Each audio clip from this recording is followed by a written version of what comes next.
We have bad or good weather. It's just the way it is. It's like in life. You always have something good, something bad. Definitely this year is associated with an issue which is really pressing, which you're all aware of. This is the COVID-19 pandemic. But it's true for all the countries. And more than 60 million people have been affected. And it's definitely had an impact on every aspect of our lives. It means lockdowns, output decline in transportation, jobs are cut, incomes are down. At the same time, first of all, I'll try to back up my ideas with figures. There definitely was a wave of issues, a tsunami of problems. We'll talk about that. That's why we gathered it. Nevertheless, this tsunami of issues has hit the entire world, not just Russia. But we can safely say that we were up to scratch. We rose to the challenge, and in many ways better than any other country in the world, than many other countries in the world that seem to be proud of the sustainability of their economy and healthcare and social security systems. They're proud of those systems, but we've been better than many of those countries. So here are some of the figures. Our GDP is 3.6%. Minus 3.6%. This is lower than across all European EU nations, lower than in the US. In some of the EU countries, GDP was minus 9%. Industrial output was down 3%. As of today, largely due to oil. OPEC Plus deal pushed for a decline in extraction. This has had an impact on industrial output. But on the positive side, just yesterday, our government reported that November to November, refinery is 1.1% higher. So we're in the positive ground in refining, so we hope that this trend will continue going forward. Agriculture, traditionally in the past years, is in good shape. Right now, plus 1.8%, and the Minister told me that we could see up to plus 2%. The banking sector has been in satisfactory condition. Banks' revenue this year is 1,300 billion rubles, and this means that our system's quite sustainable, it's quite stable, the financial system. As for our wages, please don't get angry at me. It might not be in line with your sentiment, with your observations, but these are average figures. The real income, I hope, will grow by the end of the year by 1.5%, unfortunately, but real disposable income is down. Why do we say this discrepancy? What does it signal? Sole proprietors saw their incomes down. That was the main reason. So real disposable income will be minus 3%. As for unemployment, it was 4.7 at the beginning of the year. Right now, it's 6.3%. But we'll talk about that later on. But whatever we do to support the economy, support the affected industries is supposed to keep the jobs. Right now it's 6.3%, that's the unemployment rate, but we hope we'll be able to move back to the previous rates later on.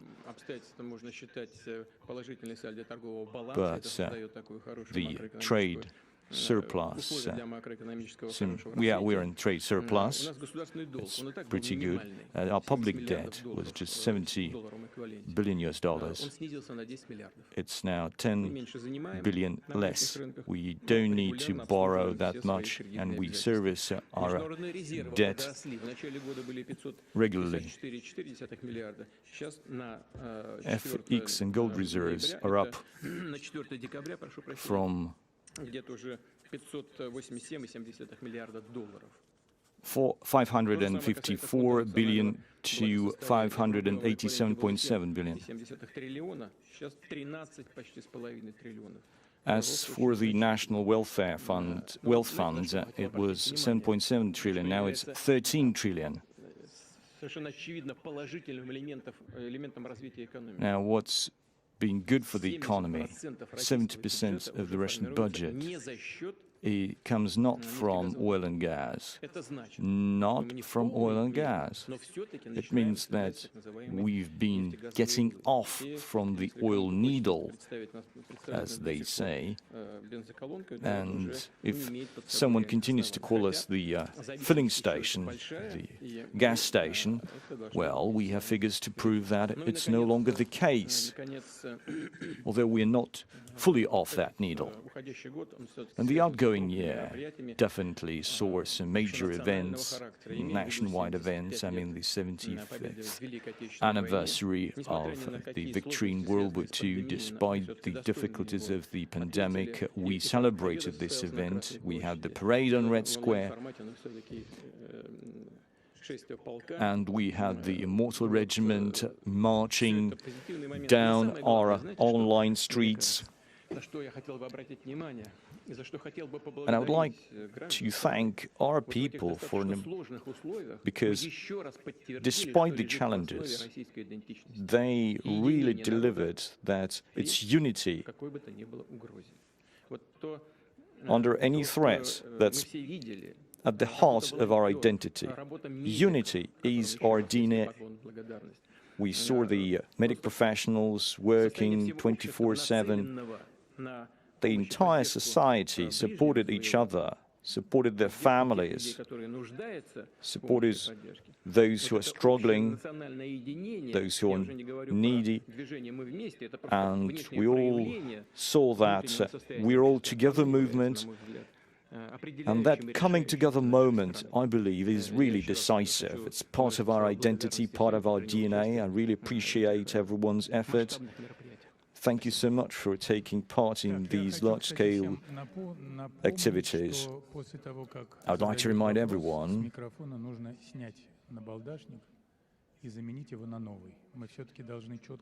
we need to replace the foam part of the microphone. We need to keep up with the hygiene rules. Novo-Ogaryovo. Who's out there at Novo-Ogaryovo? Так. Давайте у нас, наверное, давайте крупнейший наш холдинг ВГТРК, давайте Россия. So our biggest TV network, VGTRK Russia. Thank you so much, Alexei Petrov. Indeed, masks, a symbol of our times, not the pleasant one. We understand that the COVID-19 pandemic is the biggest event of this year. But what about the Russian healthcare system? How prepared is it? Do you think it's coping with the challenges that are out there? And do you do any analysis into the failures, like the deficit of medications and the labeling of pharmaceuticals? And the second issue is the reform of the primary care unit. There's big funding for it. How will this reform go, taking into account the pandemic lessons? Now, on how prepared the system is, that's my answer. Definitely, no system in the world was ready for this. We've been analyzing what's happening around the world. We can see and say that no healthcare system in any country was prepared for it. But let's look at what we had. Again, we need to do some benchmarking, and we have a tsunami of issues, as I said earlier. But again, let's do some benchmarking. Compared to what we saw in other parts of the world, our healthcare system proved to be more or less efficient. We'll talk about the deficit, shortages of medications. We are aware of this. We are screening, we're receiving the questions, and we understand that there are some issues still outstanding. When we got the first signals of the pandemic from our friends in China, that there is an issue, we responded immediately and closed the borders, and we want time to start our preparations for the big wave that would inevitably come. So we had some time, and we started to deploy all the necessary measures, anti-pandemic measures, preventive measures, and we didn't waste that time. As for the need for new hospital beds, it was 95 million, right? And only 50% was ready. Right now, we have 125,000, sorry, not millions. No, sorry, 177,000. No, sorry, 277 hospital beds have been deployed. 40 centers were built over the time, 30 by the Defense Ministry really quickly, and 10 by the regions themselves, by the regional authorities. So the 40th is supposed to be commissioned in the final days of 2020. Well, that speaks volumes. It means we can respond to any issue in a prompt way. As I was reviewing the technical equipment yesterday here in the room, I was talking to one volunteer. When the pandemic hit,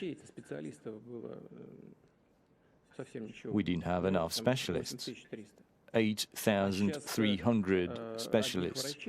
Right now, in terms of the doctors, we have 150,000 and a total of 530,000 medical professionals. We were able to repurpose some of the medical colleges to fight COVID-19 and to build an advanced training program where we did some retraining for the medical professionals. Definitely introduced some premiums, some bonus payments for those who worked in the red zone, and also for the senior students in the colleges.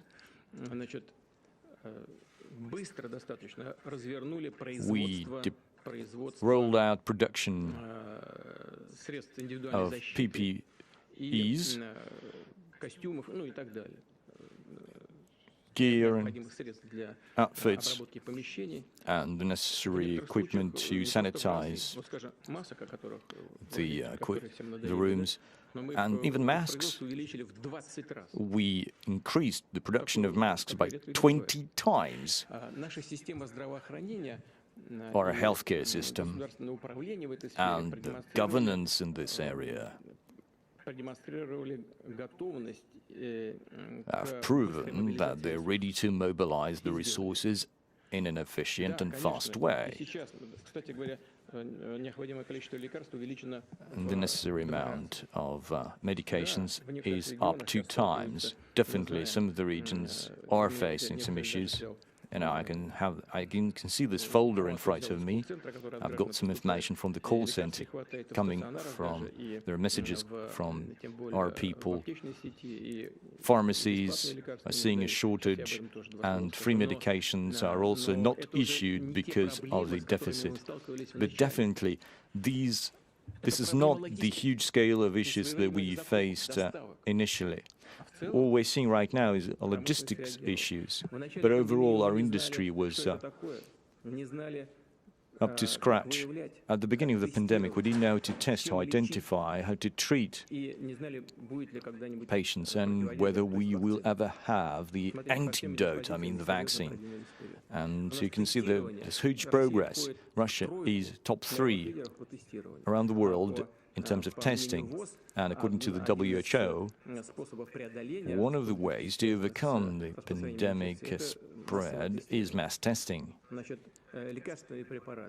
As for medications, we started to produce Russian-made pharmaceuticals in the amount that's necessary. Vaccination, that's next. Russia was the first country in the world that came up with its own vaccine, that started producing that vaccine, thanks to the Gamaleya Research Center and the Vector Center from Novosibirsk. It's a good vaccine, safe, efficient, 95% efficacy rate, and some specialists say it's up to 97%, and no major incidents related to side effects. And some of the foreign counterparts are ready to cooperate in this area. The English-Swedish company AstraZeneca is ready to work with us, and we're now signing the agreements. I'm really happy that specialists at this level, at the top level in this area, and this is a major company, you know, a world brand, AstraZeneca, it now combines its efforts with the Russian partners. I'm sure the outcome will be a really good one for Russian people and for people around the world.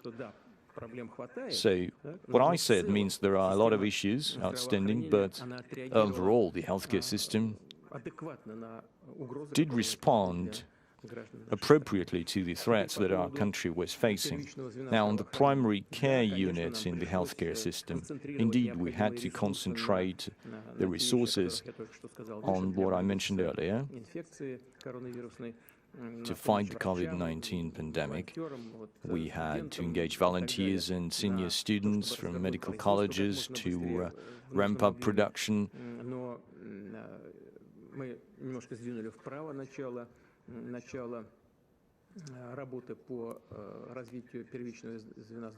So we definitely delayed this reform of the primary care unit, but we have not forgotten about it.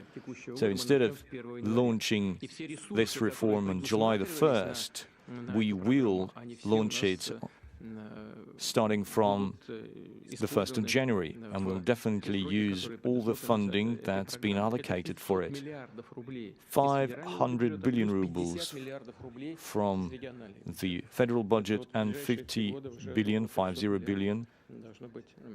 from the regional budgets. In the coming year, 300 billion would need to be allocated and would need to be withdrawn. In terms of the car fleet, we started doing it already. These cars, these vehicles are in demand right now. That's what we're doing right now. That's part of the reform that we're talking about. It's part of this big, major campaign.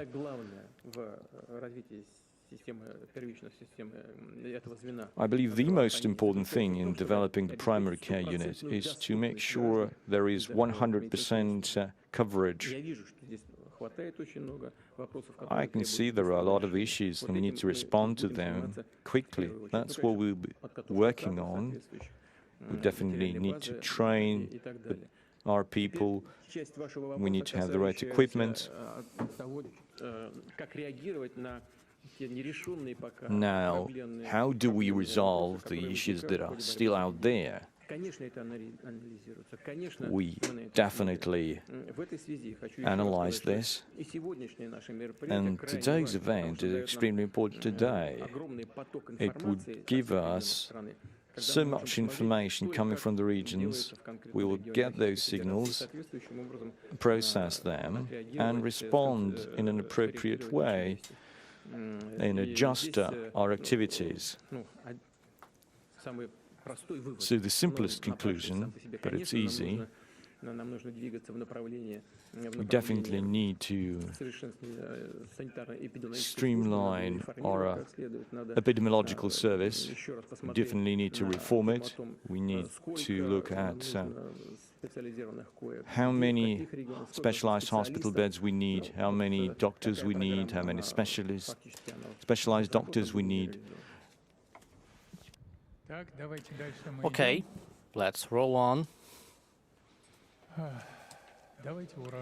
Okay, Uraru, your turn now. Good afternoon, Mr. Putin. My name is Anton Alshenikov, and this is Uraru. My question is as follows. We have this pandemic on our hands, but the life goes on. And my question is quite a comprehensive one. It has to do with the rest of our activities. We know that next year there will be elections, and there will be a huge campaign. In your opinion, how is it going to be different from the previous campaign? And what will be the political landscape given the circumstances? The second part of my question has to do with the old systemic opposition. So I would like to know, maybe it's time for the old opposition to give place to young parties. And do young parties have a chance, given the fact that at the municipal level they have already proved themselves to be quite capable? And the last part of my question has to do with foreign interference. It is quite evident that it's possible that we will see interference. This is a major campaign. So how are you going to fight this possible future interference? Okay, regarding the elections to the parliament of the country in year 2021, there will be differences. First and foremost, these differences will have to do with the fact that our constitution has been updated, and that means that the parliament has received more powers across a number of issues, one of them being forming the government. I would like to say it again, that the State Duma now makes the final decision not only regarding the Prime Minister, but also regarding the Vice Prime Ministers, Deputy Prime Ministers and Ministers. So the President signs off on these decisions, but these decisions are for the State Duma to make. Maybe not everyone is aware of that, but this certainly increases the importance of our MPs, and they now bear a lot more responsibility. There is now that perfect coupling between the government and the MPs. That's one thing.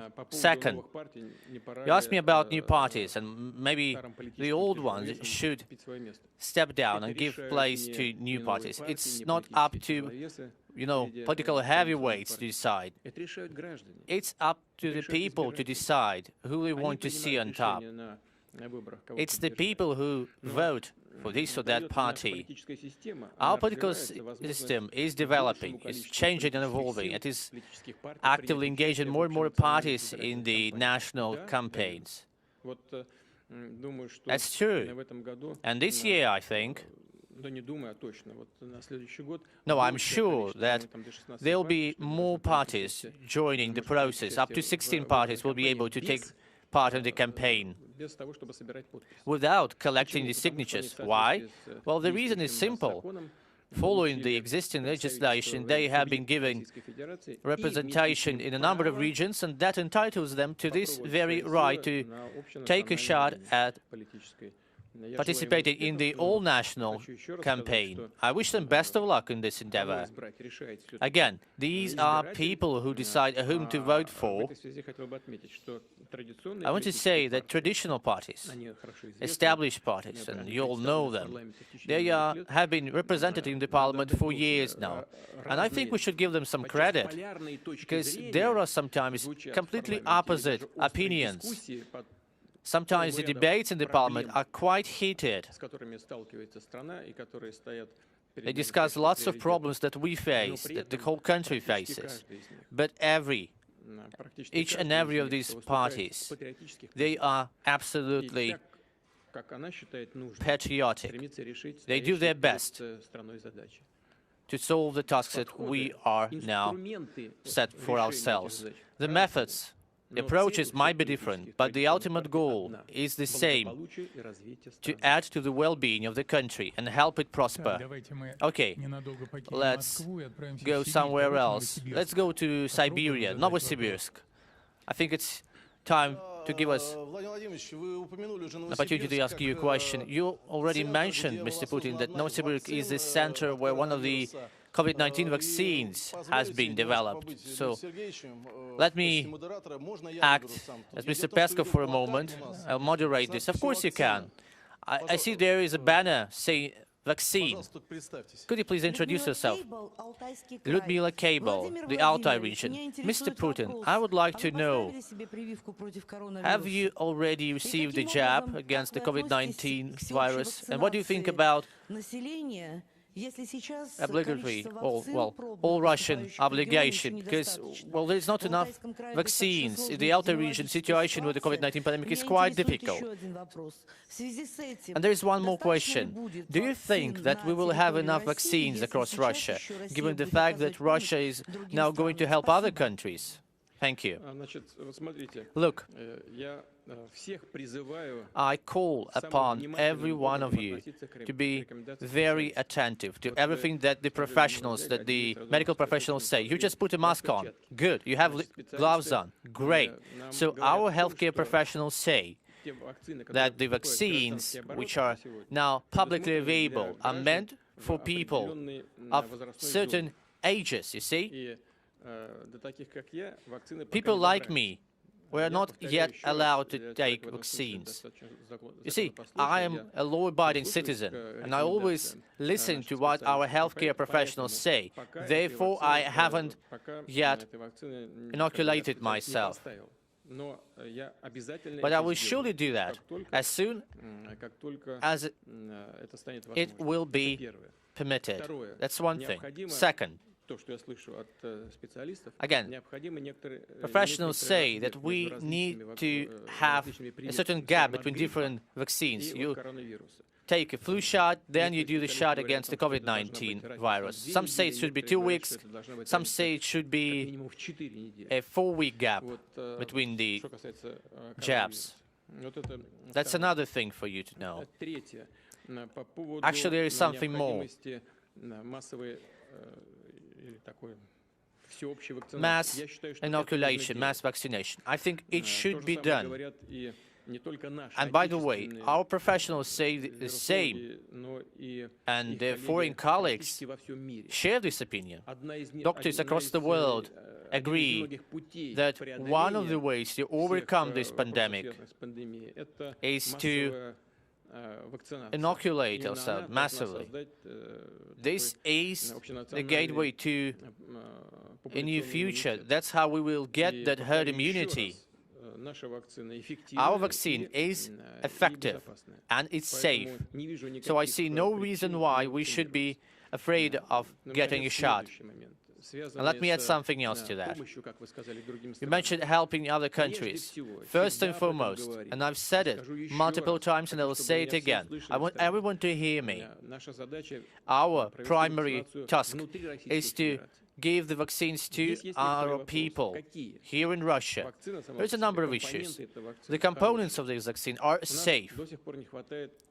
What we are lacking is the equipment, the hardware to produce the necessary amount of vaccines. I think 70 million people already got flu shots. That's just one example how the whole country could get vaccinated. And the same should be done to protect ourselves against the COVID-19 pandemic. To produce a vaccine, we need equipment, we need facilities. And we will be building up our capacities as we go. And I believe that all the plans will be implemented, will deliver on what we have pre-planned for that. We will have millions of doses next year. Now, concerning the cooperation with other countries, we need more time to build up the capacities, to have more equipment in place to produce vaccines. So nothing really stands in the way of giving the components, and we have enough of components of this vaccine, to produce them on site abroad, outside of Russia. So they will be investing their own money into expanding the capacity for the vaccine production. That's what we meant by saying we will help others. But it doesn't stand in the way of having vaccination taking place as it is needed here in Russia. The quality will be high, but this will be just growing in numbers, this vaccination. Okay, I think we can go on and follow the tradition Mr. Peskov started, and as a present, we would like to give you a mic piece, because you didn't use your mask speaking to the mic. Now you have it. That's our little gift for you. Okay, let's reach out to the call center now. You are quite particular. Yes, call center. We have received a lot of questions concerning the pandemic and the work of the healthcare professionals. And we have here a volunteer, Valentina Kiselova. She's a volunteer and she's a medical professional. She spent 5 weeks working at a local hospital, giving consultations to COVID-19 patients. Hello. Working with requests, we have found a lot of problems that people have. These problems are, well, connected to testing. People cannot book a visit of a doctor, at-home visit, not enough medical supplies, and sometimes they have to wait for medical care for over a week. Also, I looked at what the doctors from the red zones are concerned about, and I would like to pinpoint the fact that doctors in the city of Kola didn't get any bonuses for working with COVID-19 patients. Same happened in the city of Kachkanark, Sverdlovsk region. In the military hospital of Nizhny Novgorod, the previous payment came in only in September. Same is true for the infectious diseases hospital in Tver. We have received a lot of complaints from people who risk their lives, just like doctors do, but they do not get anything for that. These are technical specialists. They clean the premises, they cook the food, and they are also part of the risk zone. Without them, no red zone can function properly. So it's really gutting to see that these people are working at the forefront, and yet they are treated unfairly. Mr. Putin, we have a lot of requests, a lot of complaints on this issue. We're ready to give it to you so that you could give the necessary instructions to solve these problems. Mr. Putin, is it possible to solve all these problems? Thank you so much, Alevtina. I think I talked with you yesterday. Yes, that's true, yesterday. We talked with you yesterday. Okay, here I have some papers from the call center, probably these are your papers. Someone wrote, we live in a small town, we don't have the medicine, we have to buy them if they are available. Why do COVID-19 patients have to get treatment paying for it themselves? Even those who have confirmed COVID-19 diagnosis, they were told to be treated for free, but all the people I know, they are paying their own money. Where is the money? That's the region of Ryazan, Gorshunov, Vladimir. Okay, Alevtina, I'd like to say to you and to all those who reached out to you and to Mr. Gorshunov, I want to say the following.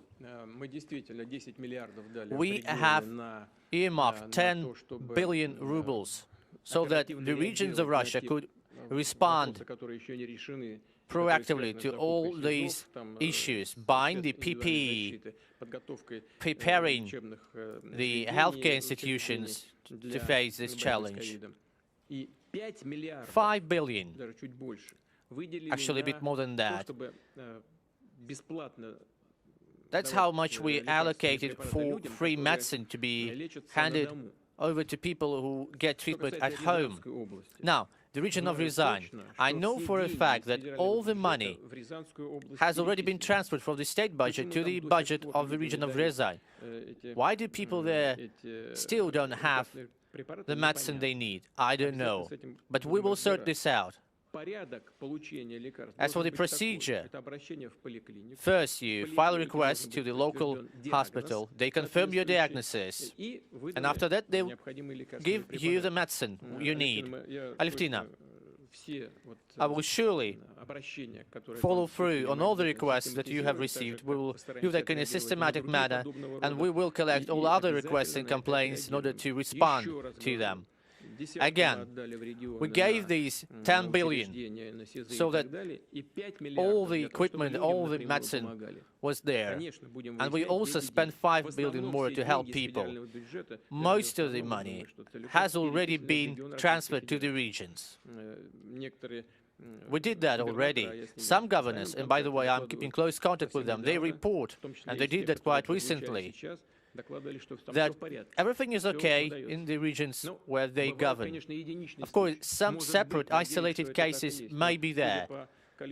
But given the fact that we have a lot of complaints, probably this is not an isolated issue. This is a comprehensive problem, and it requires a comprehensive solution. We will take a look and work this one out. Okay, let's come back to the Center of International Trade here in Moscow, and let's pass over to this sector. Okay, could you please introduce yourself? Mr. Putin, good afternoon. Известия, REN-TV. Thank you for the vaccine. I would like to thank our researchers and doctors for it. But you see, amid the background of the pandemic, some questions have turned out to be overlooked. What's the origin of this threat? The US blames China, China blames the US, some say it's artificially created, some say it was a natural virus. Maybe you have instructed the special services to know where did this virus come from? Well, there is a lot of rumors regarding the origin of this virus, and I don't want to say it out here publicly because we see no evidence to support any such claims that you've mentioned. I think we should be doing something else. We shouldn't be looking for someone to pin the blame on. We should unite our efforts to fight this pandemic. That would be the right thing to do. That's one thing. Now, some of our Western partners are saying that they are very humanistic in their policies inside and outside of their countries. Well, I think they should think of how to help others, those who find themselves in dire straits, help them with the burden that they carry, so that restrictions could be lifted, sanctions could be lifted against those countries who experience problems these days, especially those tracks of cooperation which are necessary to fight the pandemic. And I mean restrictions on equipment and pharmaceuticals and doctor training. They should be lifted. And I think others should think more about that, not about trying to find the culprit. We have good cooperation with many countries, China included. And we work at the level of professionals, heads of regions, state level, across the board. As for instructing the special services, well, I give them some instructions, but certainly this is no place to discuss these tasks and objectives set for the special services.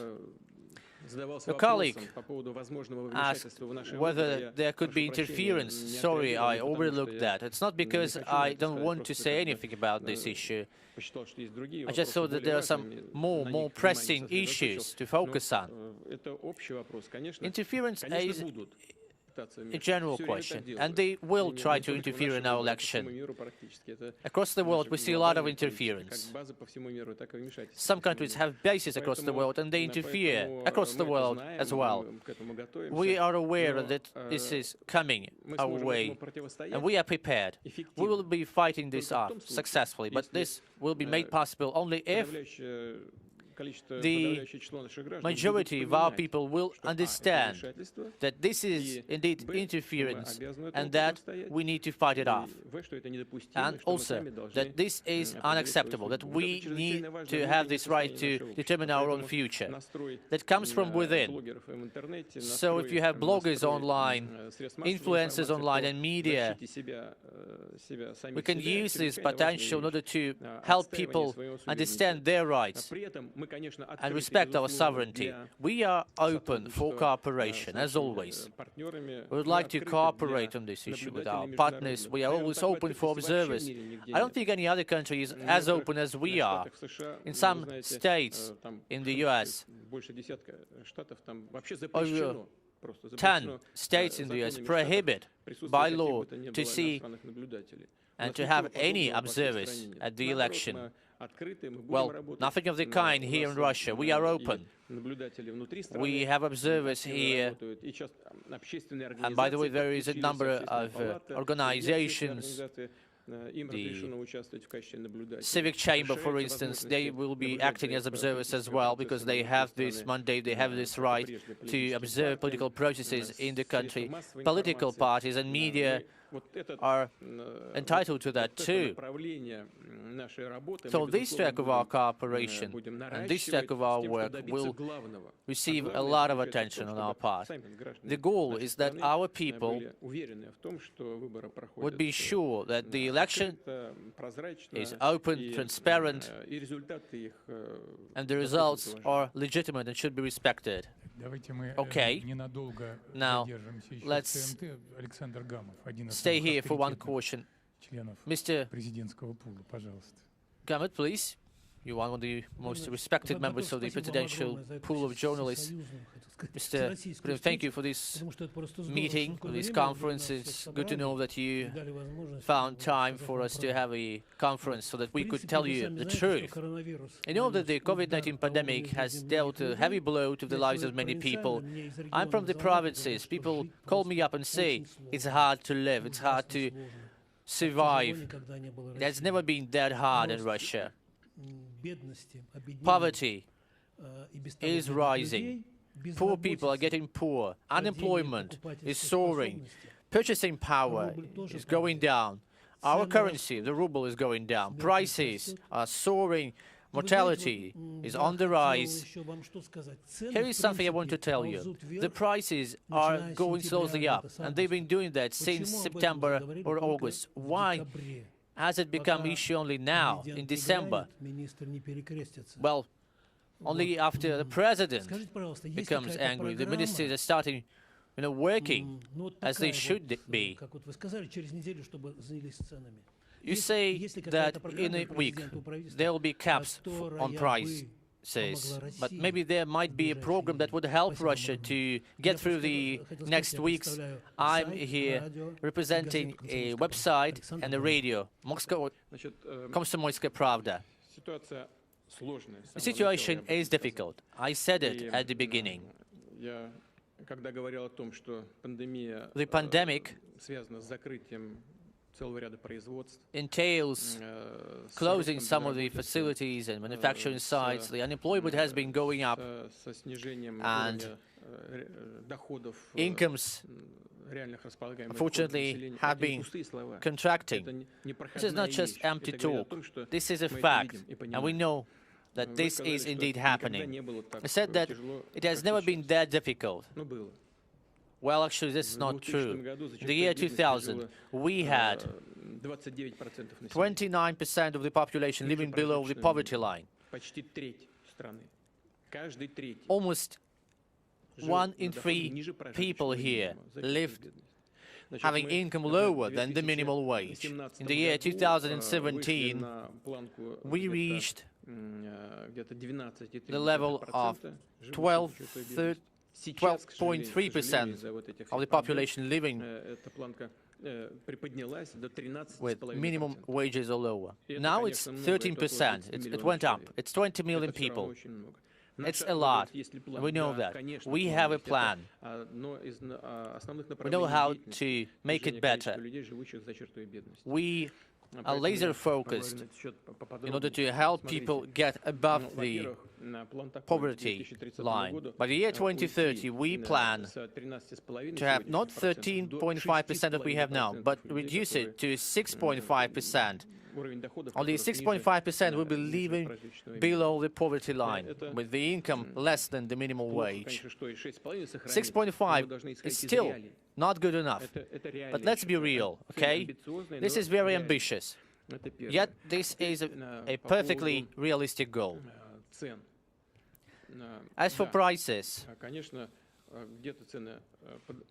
it's true that the prices sometimes they go up objectively due to objective reasons, because, for instance, the parts for hardware and equipment is becoming more expensive because the exchange rates, they might be different. There is a variation. So we buy equipment, we pay for it in our currency, in the ruble, and sometimes, well, this equipment might become more expensive because of the currency exchange rate. But sometimes there is no objective reason, and of course that deserves swift and decisive response. I was really taken aback to know that there is a lot going on without objective reasons to it. We have harvested a record high amount of crops. Maybe we will have up to 130 million tons. That's the harvest we have. Yet the bread price is going up. Pasta becoming more and more expensive. Why? What's the reason? Sugar. I was once told that we need to fight off the brown sugar coming to our market. We need to support our white sugar producers. We did that.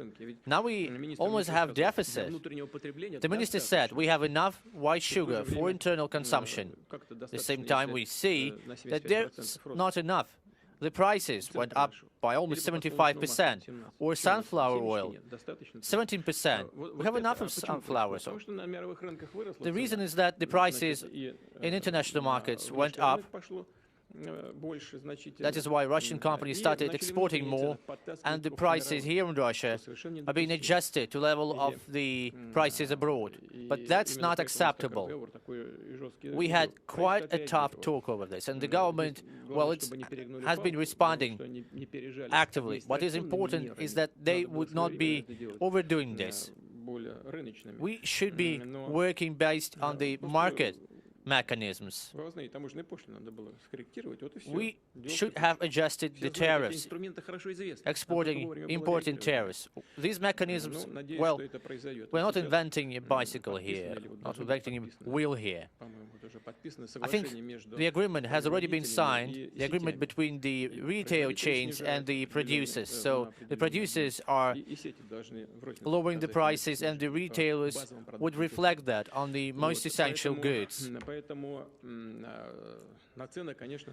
Of course, prices, this thing, it should be kept under a close supervision. And I hope that in the next couple of days or weeks, the situation will change to the better. What should be done, and what are we doing to help people out in these very difficult times? First and foremost, the unemployment went up. We had 4.7%, now we have 6.3%. We responded to that by increasing substantially the unemployment benefits, and you all know that. Of course, we know that the families with children suffer the most, and we have a whole program to help families with children. If a family has a child from 0 to 1.5 years, from 1.5 to 3, and from 3 to 7 years. Those who have children with the age of 0 to 1.5, we give them benefit for every child. So if the income is less than 2 minimum wages, we would give 1.5 benefit, then we enrolled more people in this program. So if they have less than 2 minimum wages, then we give that family the right to give a benefit of 1 minimum wage per child. per every child. If a family has a child from 1.5-year-old to 3-year age, then we look at the income. If the income is also low, then we give that family the same amount, but that is being deducted from the maternity capital. And those families who have children between 3 and 7, they're entitled to the following benefits. If the income of the family is less than the minimum wage, then we are paying to them 0.5 of the minimum wage per child. That decision has already been made.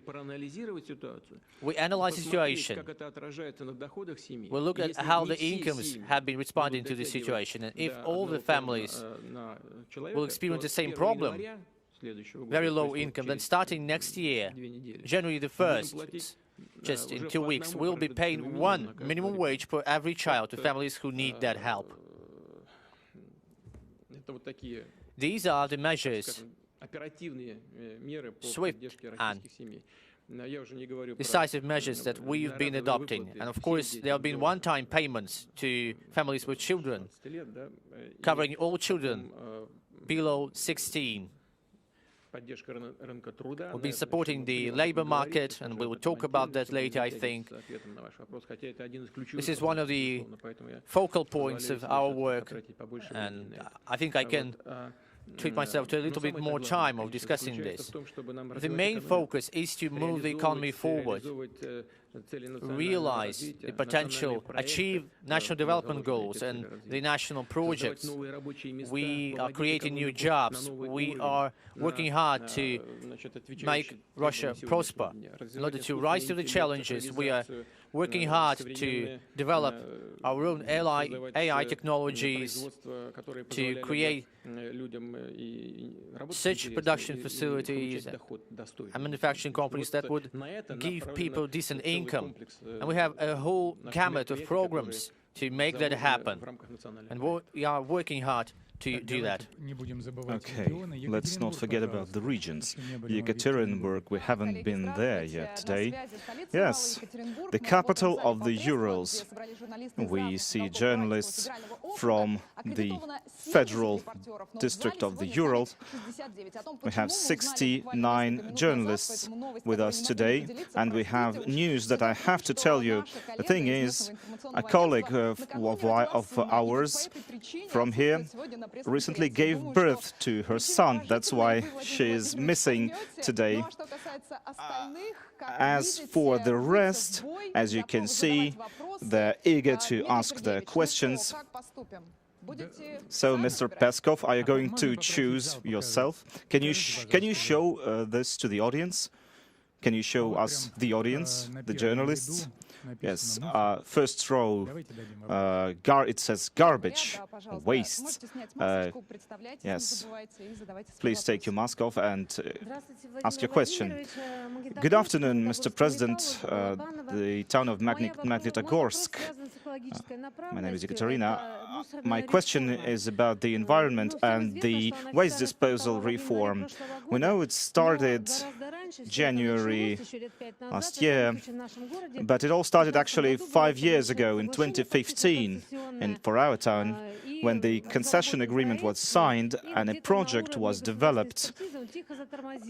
But unfortunately, then it stalled for some time. Now it's finally proceeding. But why is the waste disposal, waste management reform stalling across the country? Well, I wouldn't say it's as stalled that much. There are a lot of issues regarding the organization of this program, but the reform is in progress. We have a couple of important tasks ahead of us, creating an entire new industry, a closed circuit of an industry where waste goes it's not just going to sites, garbage sites, but is actually repurposed or recycled.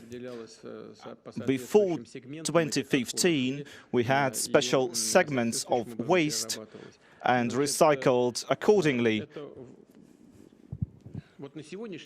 Currently, one of the goals for us, for those who are responsible for this work, is to make it a shared responsibility between those who produce products and those who create the packaging and package products, so that the load itself, the responsibility for recycling is actually moved on from the consumers to the producers and those responsible for the packaging. And this is a practice that is used worldwide. And this is something that we are going to adopt as well. In the car industry, for example, we have the disposal sum that producers have to pay, and this should be adopted across other industries. And let me tell you, the government, the federal government and the regions are doing that. We are rising to the task. We have special resources allocated, some money allocated for this specific purpose, and it's all going according to plan. Since you're from Magnitogorsk, actually, I have a question related to Magnitogorsk and different ways that your air is being polluted. So I had a question about that. And I know that Magnitogorsk over recent years has changed a lot to reduce the emissions. It's been suffering. But according to the data that I have, the emissions were actually being decreased. But Olga, could you tell us what's happening with the emissions up there in Magnitogorsk? Well, you know, as a patriot, I work at a newspaper with one of the factories. We have special facilities used to clean and to prevent harmful emissions. But I think that, well, many people may not like what I'm going to say, but a lot of people in our countries, in our region, see the fog near some of the factories because there's a lot of fog there, there's a lot of water there. People see the fog and they believe that this is the smog, the emissions, the polluted air. Well, it's not really that bad. And the smell that some people are talking about is not also something that's coming from the factories. So people in social media are exaggerating things. Well, it's not just social media. I had actually a message from one of the people living in Magnitogorsk. Well, I mean, there are people that have something to say. Well, yes, that's why I asked that. I know that the factory you're working in actually contributed a lot and invested a lot, much more than in other regions and other producers of metal products, much more to reduce the emissions, the amount of emissions, and it has been reduced, it has fallen. So I was really surprised to see this letter, this message from a person complaining. So actually we're doing a lot to create a system of what you would call a sensory units that would pick up whether air is polluted or not, and this is going to be paid for by the producers. And I think that the same will be done in Magnitogorsk and the region around it. So we'll be paying more attention to that as well. Thank you. Actually, we had a question before. There was a question about payment to teachers in agricultural regions. So they have a workload of Sergei Stepanchenko is writing us, so with a workload of 15 hours a day almost, a teacher gets as much money as a janitor in the same school, at the same school. So this question is from a collection of messages, of letters that I received of the same character, of the same nature.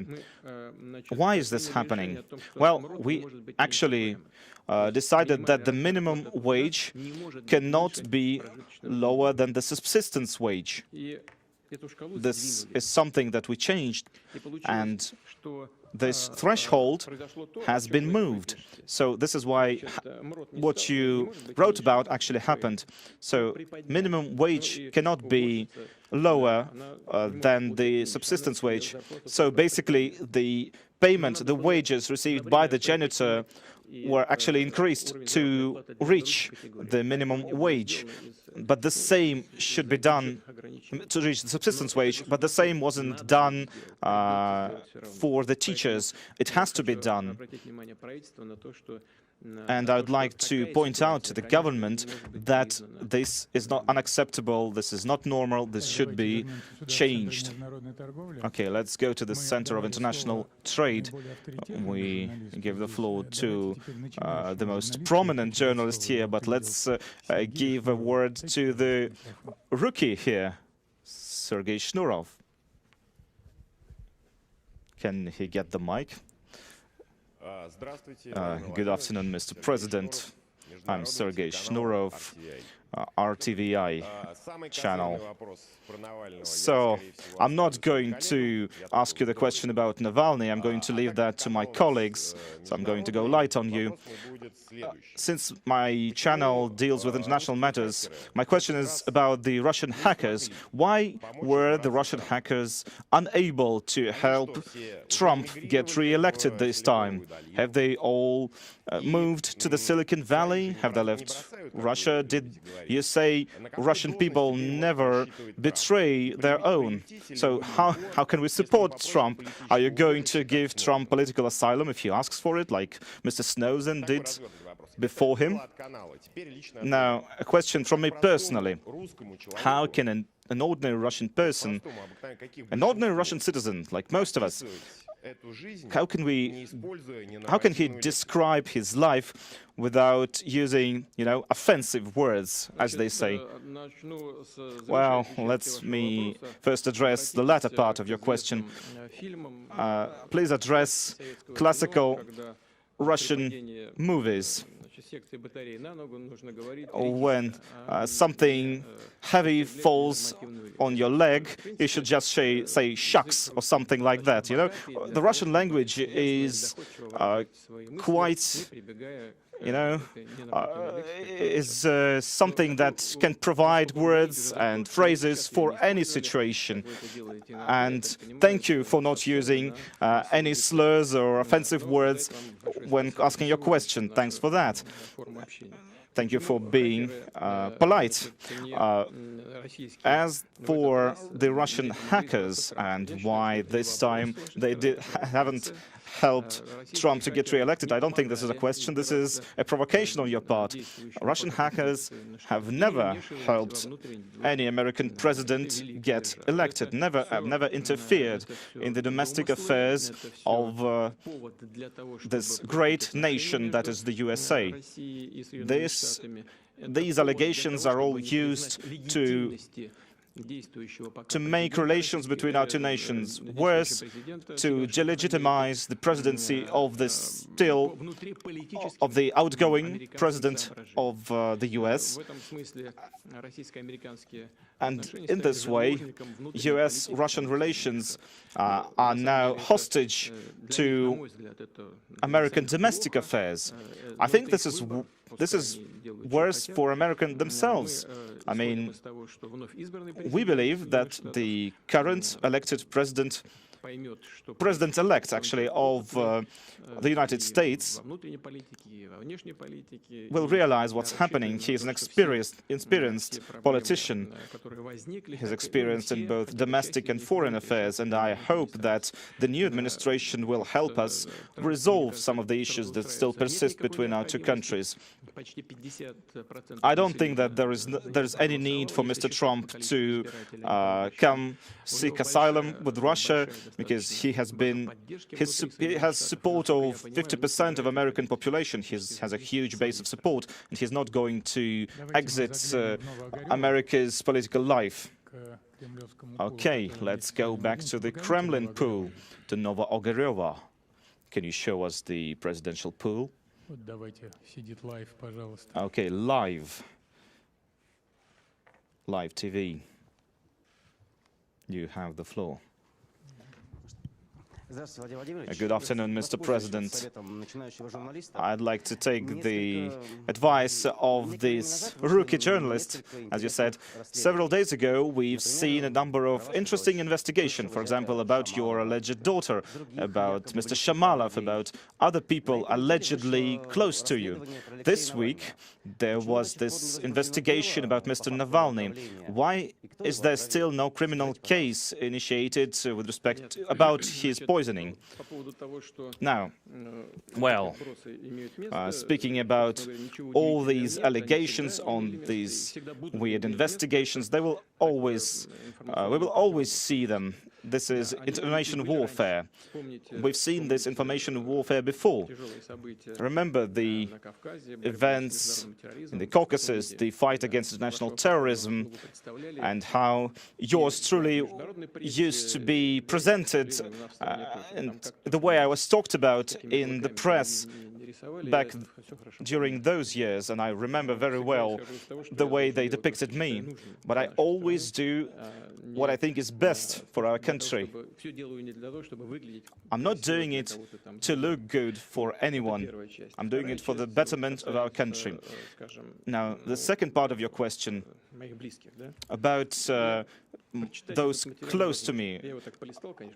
I couldn't even bring myself to read this. I just skimmed through the pages. I couldn't even finish it because, well, one thing that I saw there, it says all the time, they used to say that there was my son-in-law. They spoke about my son-in-law. Then, at the very end, they said alleged son-in-law. Well, now they also said that Putin prohibited the elites from having property abroad. Well, I never actually did that. What I did was I prohibited state servants and politicians, etc., from having property or something else abroad. Now, about people actually allegedly receiving stock of some company. Well, there were programs to give bonuses to high management, and the person you spoke about actually received this bonus according to the rules that are in place. And there were other people who received these different bonuses. Now, most importantly, we heard a question from Mr. Shnurov about Russian hackers.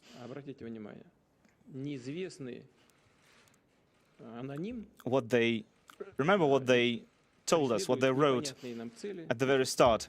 That was an anonymous person pursuing some anonymous goals. And then we see this person actually was, because it says that it was the same as in 2016, when criminal Russian hackers associated with Russian military intelligence leaked something, hacked the American Democratic Party emails and leaked the information. Now, remember who called these hackers criminals associated with Russian military intelligence? It was the Americans. It was something that they commissioned. So they're behind this, again, the State Department, etc. And you know what the goal is of this publication? The goal is revenge, an attempt to influence public opinion in our country in order to, in a way, interfere in our domestic life. It's very evident to me, and I think it is evident to most of the readers, especially if you take into account everything that I've just said and explained to you. Another thing I'd like to say with respect to that is I'd like to address those who commissioned these publications, not those who wrote it. I mean, they're just, they're just those who make stuff, but those who commission it, those who order it, they're not guided by revenge or some other dark feelings, but they should be actually guided by principles of mutual trust and respect and international law. Only if we do that, only if we all respect these principles, then we will have progress across many different areas. Now, answering your question about the patient and the Berlin clinic, now I've commented on that on multiple occasions, and I can only say that again. Actually, Mr. Peskov just reported to me yesterday about his thought on what our intelligence has to say about that. We understand very well what's going on, both the previous time and this time. This is not an investigation. This is an attempt to legitimize the materials provided by American intelligence services. Everyone knows this very well. All intelligence officers know that. All intelligence officials, intelligence officers use their phones without concealing their identity, actually. And the patient at the Berlin clinic is actually supported by American intelligence. He receives support from them. And if so, then well, I mean, of course, he is followed by other intelligence services, but even if he is followed by Russian services or other services, it doesn't mean that he should be poisoned. I mean, when they asked to get him out of Russia to Germany to get treated, we gave the permission immediately. Another thing that the public doesn't notice, the idea that these people follow is to attack those who are prominent, who are famous. And these people actually like to criticize those who are above them and accuse those who are above them of, well, in this case, poisoning them. This is a technique used by these people to try to raise their profile. This is just a technique, a way for them to gain approval of the people, to tell them, well, I'm just as important as this person who tried to attack me. But you can only achieve any respect by having actual results or having an actual program for change if you're a politician. So I call on all the political powers in the country to be guided not by their ambition, not by their personal desires, but by the interests of the citizens.